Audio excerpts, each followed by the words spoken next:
I wanted to pivot to the Atlanta Hawks as they get more bad news. Clint Capela is going to be out for up to 2 weeks with a right calf strain. That's what the team announced yesterday. Suffered the calf injury in the fourth quarter of Wednesday's embarrassing loss to Orlando. So now the Hawks are without DeJounte Murray, and they are without John Collins, and they are without Clint Capella. If the defense was bad before,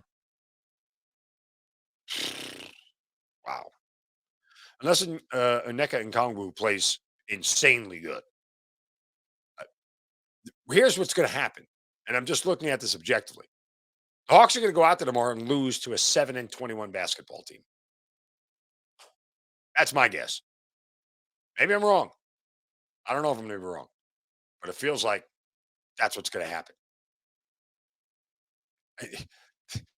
They don't have anybody to defend for 4 quarters.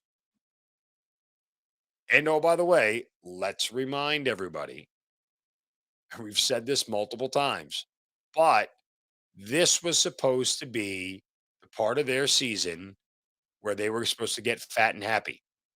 All they're doing is losing weight and losing games. It's not a pretty spot right now. And I told you yesterday, and I think it's the case. This thing could be headed for an implosion. This thing could be headed for you know something bad. I mean,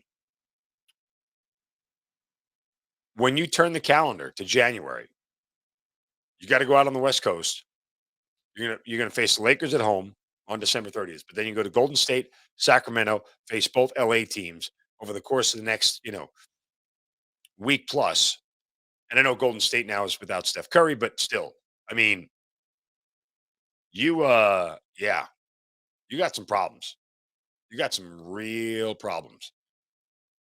I mean, what's left before before that December 30th game at home against Los Angeles? Charlotte tonight, Orlando, Chicago, Detroit, all at home, on the road to Indiana, back home for Brooklyn, and then again LA. That's the rest of this month. They're 14 and 15 right now. They have, let's call that 7 games before the end of the year. They go 4 and 3, they'll be at 500 as they hit January. They go 3 and 4. Oh, okay. Now they're 2 games below 500. I'm doing the math for you. They go 2 and 5. Yeah, it gets even bigger. But again, good luck with that because after you go to that West Coast swing, you come back to face the Milwaukee Bucks again.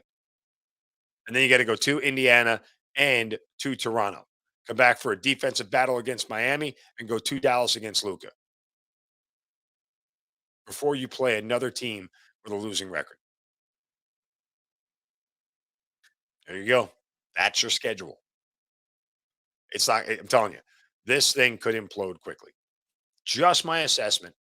I have no hard fact knowledge or anything. I just look at it and I don't think it ends well in any size, way, shape, or form.